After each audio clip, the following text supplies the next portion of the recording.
Mais um vídeo para demonstrar o hand spinner impresso numa impressora 3D Flash Forge Creator Pro.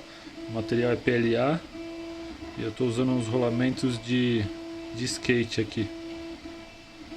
Esse aqui são de patins, né? Tem o outro que é de skate. A única coisa que eu fiz foi dar uma limpada e coloquei um pouco de WD ou multispray da 3M para ele rodar mais. Mas o ideal, o pessoal diz que é o de cerâmica. Ele roda bastante.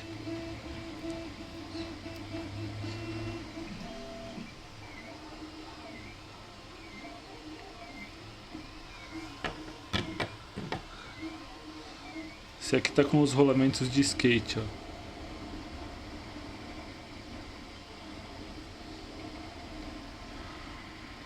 Esse é um outro modelo que são só dois.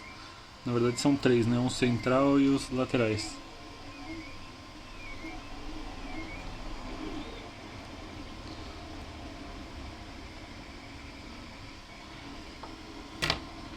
Aqui o rolamento. E um impresso sem os rolamentos.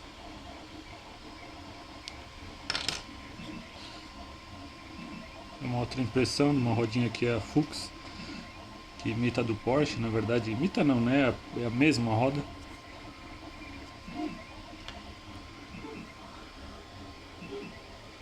Meu Batman.